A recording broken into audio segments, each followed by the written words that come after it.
today we're going to be talking about account structures for e-commerce brands on Google Ads. So how's it going, Colin?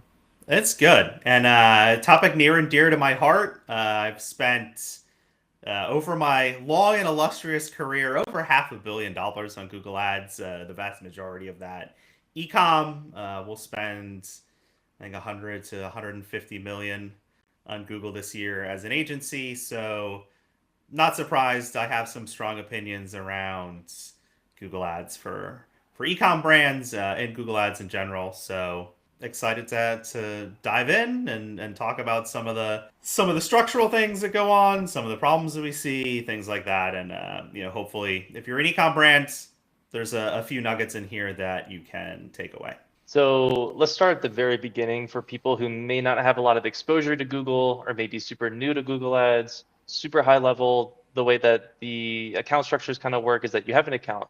In the account, you have a few different campaigns, or maybe a lot of campaigns, but it starts with the account, then campaigns. In each of the campaigns, there's multiple ad groups as a general rule, and we'll get into some specifics. And then in those ad groups, there's keywords and ads. Again, it kind of depends on the campaign type. We're going to get into the nuances, but you would say that that pretty much covers like the super basic way that account structures work, right? Yeah, so I mean, I would say like in general, right, at a very high level, like account structure is very similar to Meta, right? You've got the account and settings and features that happen at the account level. Although I will say, and this is broadly true for Google, is that there are a lot more settings and control levers at every level than there are in Meta. But you have the account level and the things that are at the account level, campaigns, right? And this is really the large sort of building blocks in the account. And unlike Meta, you are going to have far more campaigns than you would on Meta, right? Like you can spend $1 million a month on Meta in a single campaign. You're not going to do that in Google Ads. And then ad groups, equivalent to ad sets, right? And then obviously you've got your ads and other assets. So very similar to Meta, except at every level you've got a lot more going on. And I think one of the differences too that you kind of touched on is that in Meta, the campaigns are just kind of like the campaigns. Like start a campaign, it's a campaign, you're generating sales. But in Google, the campaign type will drastically change how the campaign works, what goes into the setup. So, for example, search campaign structured totally differently from a shopping campaign. So, if we want to start talking about search, so search is obviously when people type something into Google and there's results at the top above the organic results. Those are search ads. And those are kind of what people typically think about when they think about Google Ads, where you have, keywords and ads.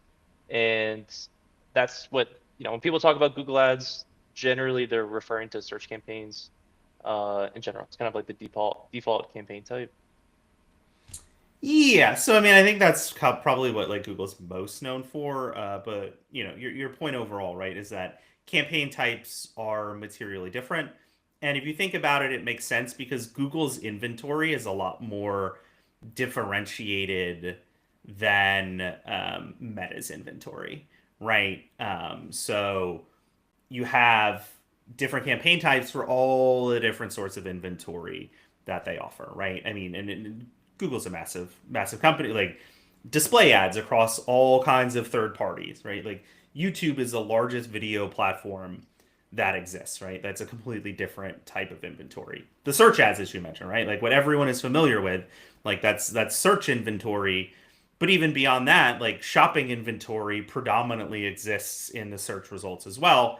That's also a different campaign type.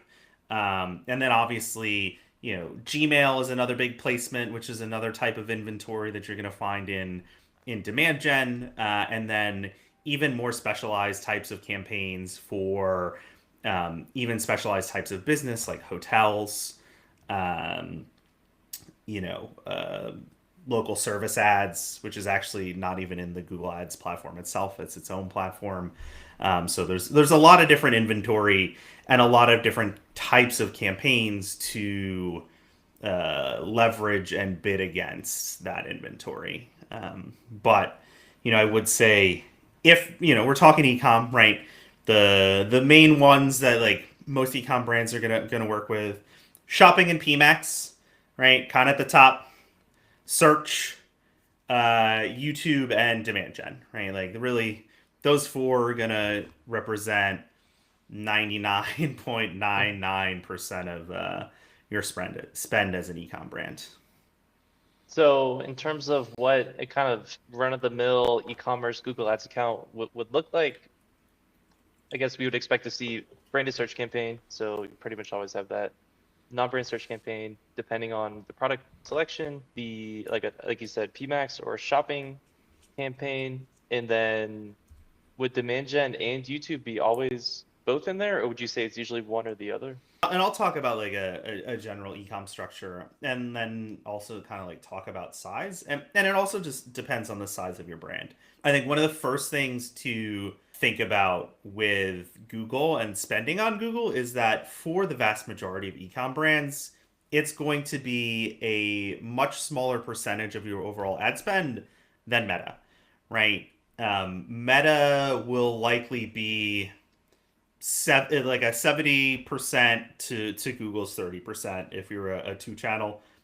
Sometimes it's even a little more skewed towards Meta 80/20.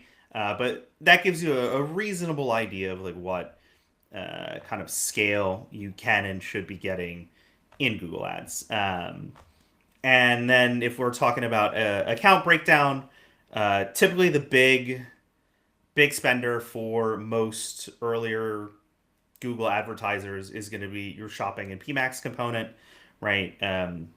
You're selling products. These are the dynamic product ads of Google, right? So that's going to be the lion's share of your spend. Then you're going to have non-brand search and brand search as well, and then YouTube or demand gen, and you touched on that. Typically going to start with demand gen because video action campaigns, so conversion focused video campaigns, are now living inside of demand gen.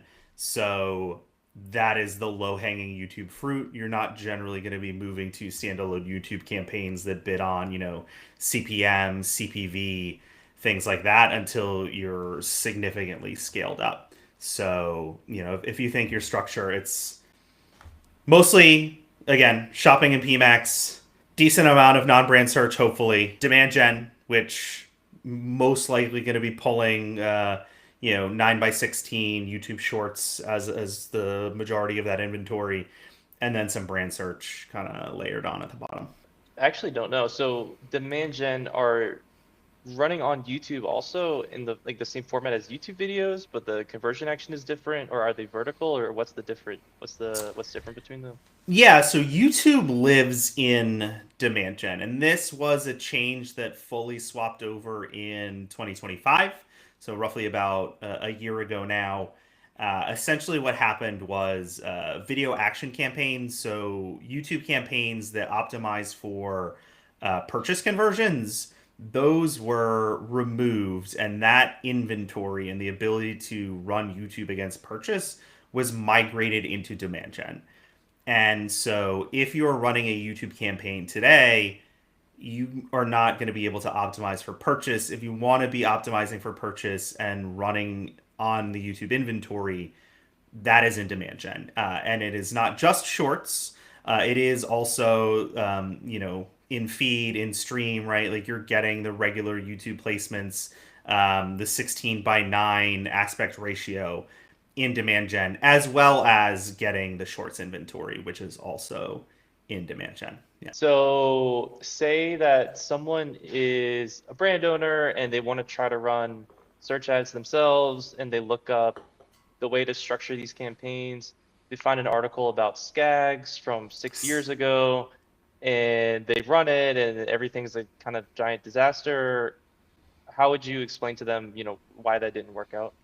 I mean, well, the first thing I would say is for most ecom brands, especially if they're trying to shift into Google and shift in like right, in a smart way, non-brand search is a lower priority because it's harder to do, right? There is a lot of value in non-brand search, but it is incredibly hard to realize that value if you don't know what you're doing. We do a great job of it, but I've been doing this since 2010, so hopefully I know what I'm doing, right? I think the better places to start are going to be non-brand shopping, or PMAX, but I would truly start with non-brand shopping because unless you know what you're doing, PMAX can be highly non-incremental. And then YouTube Shorts on demand gen. Like I think those are the two areas where you're going to be able to realize a lot of low-hanging fruit and get a good amount of return for a low amount of effort. So if I'm, again, I'm running a $10 million brand and we're not really doing anything on Google. We're all spending all our money on Meta, and I'm like, hey, I want to start spending on Google. What should I do? The answer is set up a non-brand shopping campaign. You pull your products into Google Merchant Center and set up a shopping campaign, and then create a demand gen campaign that you run on a shorts only placement, and take your best 9 by 16 videos from Meta and drop them in. And I think, that's probably the best place. So when you mentioned setting up PMAX correctly, and you also mentioned set up a non-brand shopping campaign, people may have some questions in terms of what does it actually mean? Like, what do you mean by like non-brand? What do you mean by setting up PMAX correctly? Kind of getting into, what exactly does it mean to be brand or non-brand? Yeah, so I think this is probably the biggest and easiest pitfall for brands to fall into, and especially if you're not familiar with the Google ecosystem. So, brand, obviously, if I'm Hexclad, right, and someone types Hexclad into Google search, right, that's a brand search, right? They already know who you are, they're already looking for you. That is a not very incremental search, and that'll be a not very incremental conversion to pay for because they're already looking for you, right?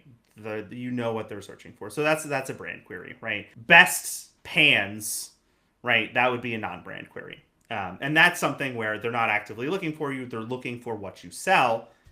Those are the things that you really want. Those are the things that Google does a really good job of serving against.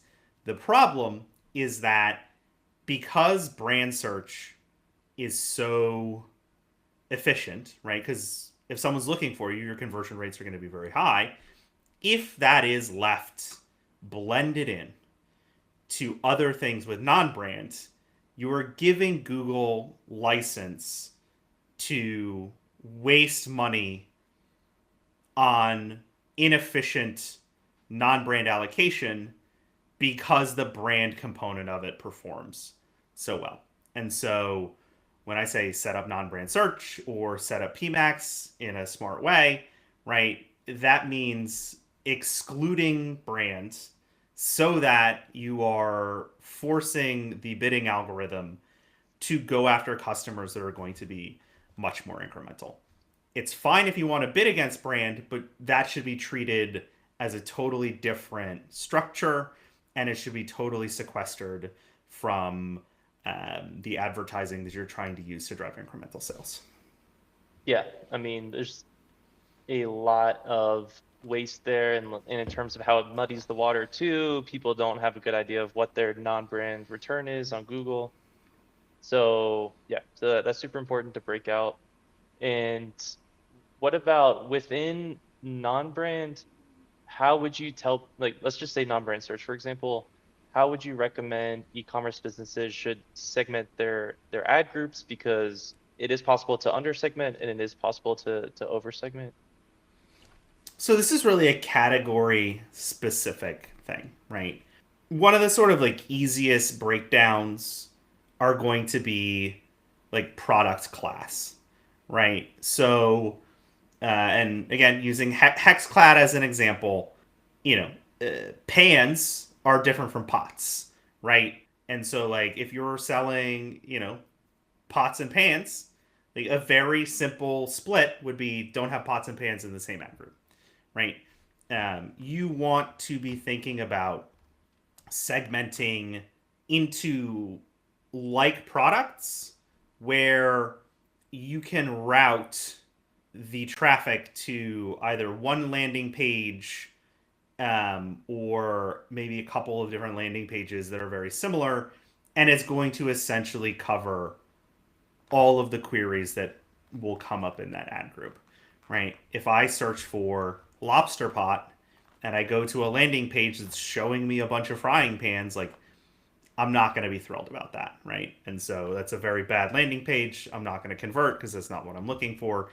And so, that's, a good classification. Like beauty is another very easy example, right? Like you've got mascara, you've got lip gloss, you've got lipstick, you've got eyeliner, you've got eyeshadow, right? Like all of these different products, very easy sort of initial stage one segmentation, put them in their own ad groups. And this is probably a good time to talk about negative keywords because I imagine nowadays, especially, you need those to be able to segment accurately.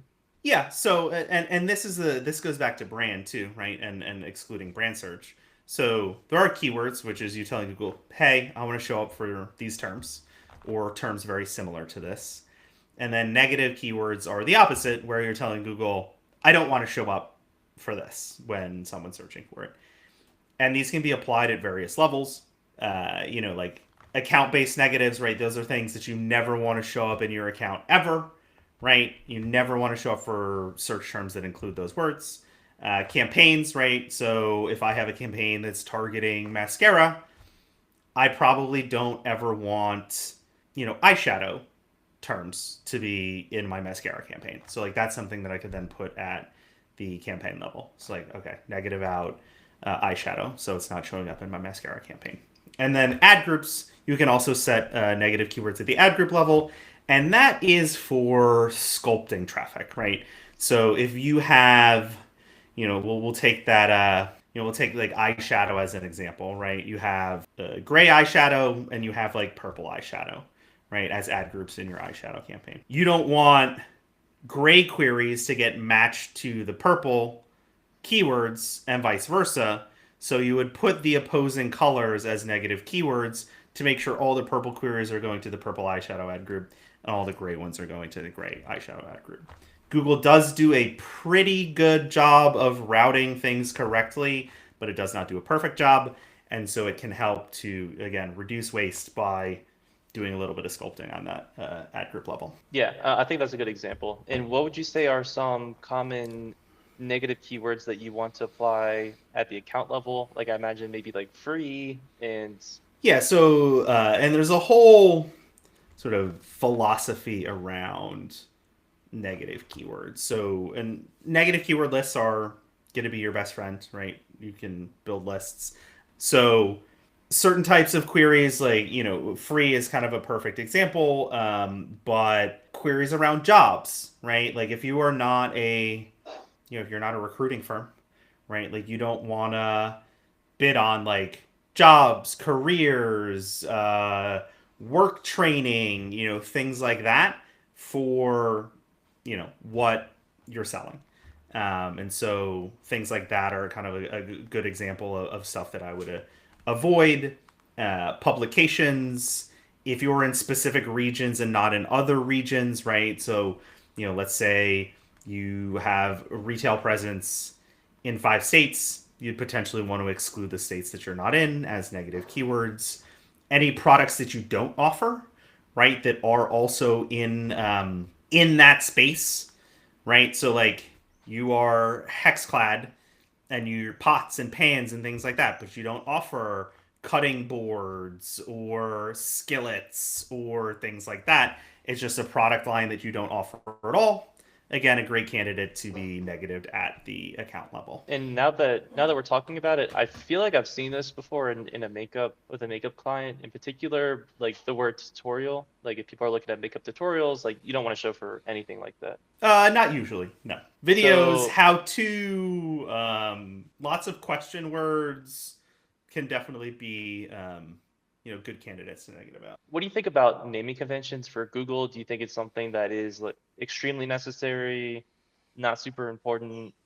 Where on the spectrum of importance would naming conventions be? Moderately important, but not critical. I mean, I think it's not important for a performance from a performance standpoint in the same way that I think it's important on Meta, where you really want to be aggregating data against variables so that you can make decisions against that aggregated data.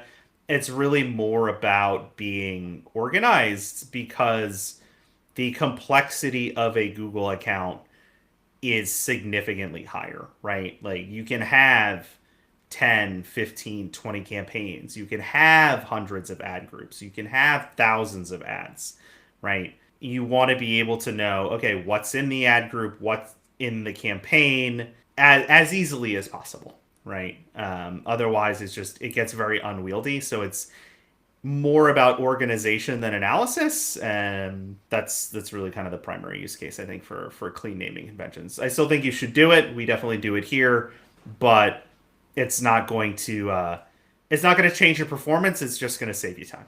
So one really big question that I know a lot of brands have, and this may be really hard to answer, is how do you handle budget allocation between different campaign types?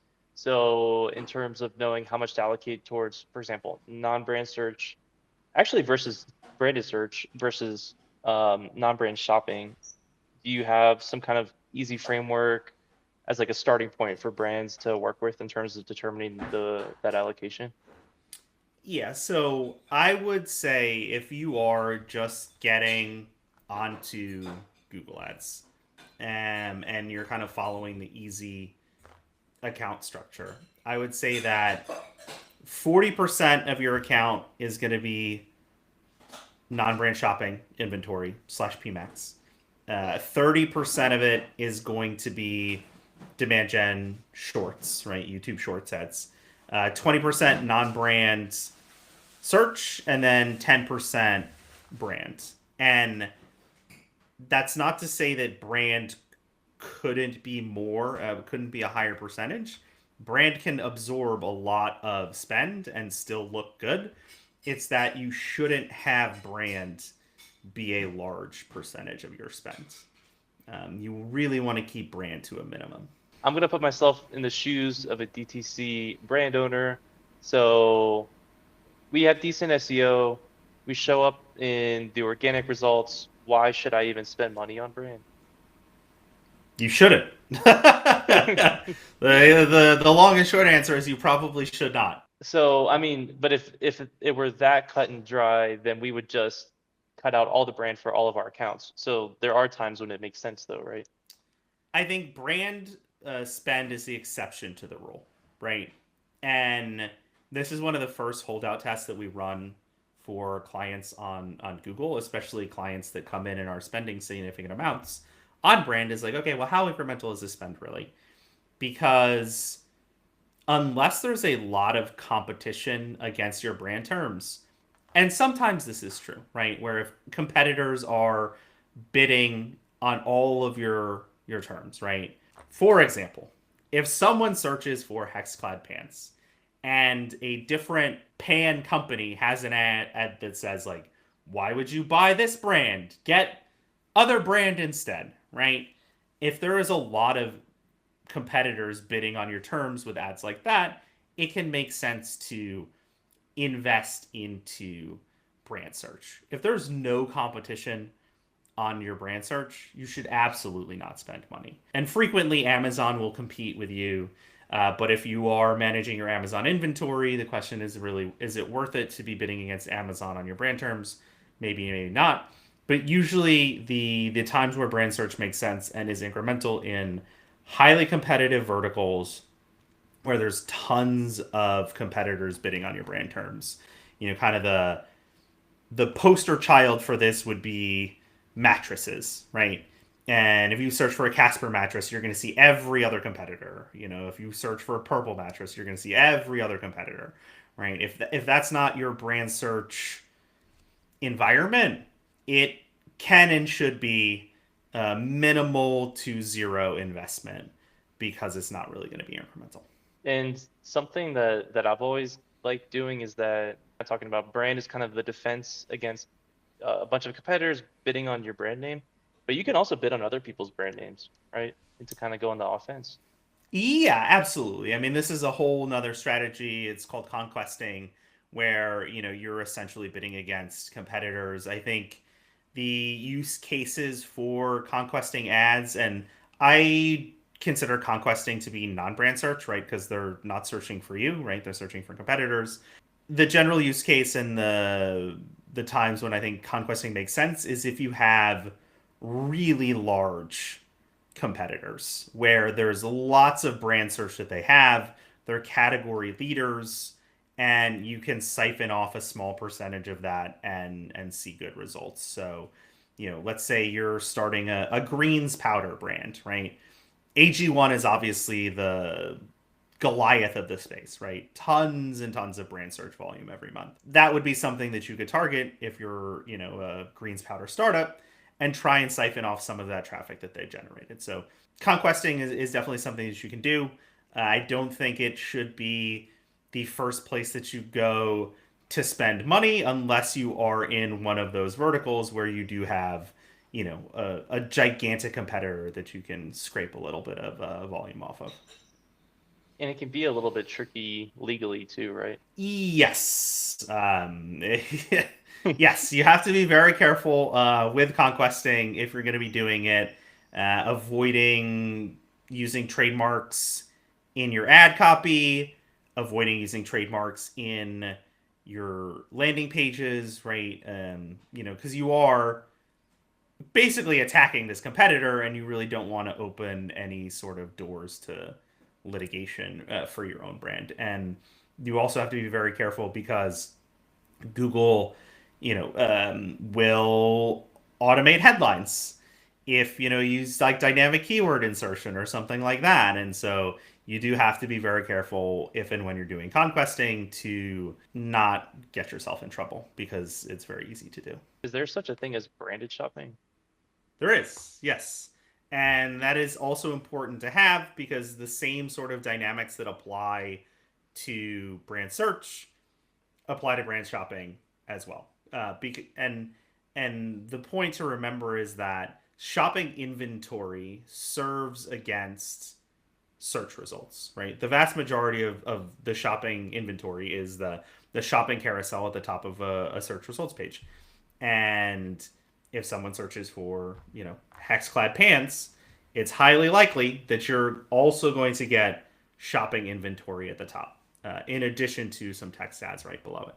And so you also don't want those sorts of queries to show up in your non-brand shopping campaign because they will still have that dilution effect that happens in search as well. So those, yes, when you always want, no matter what inventory we're talking about, you want non-brand and brand fully segmented at all times.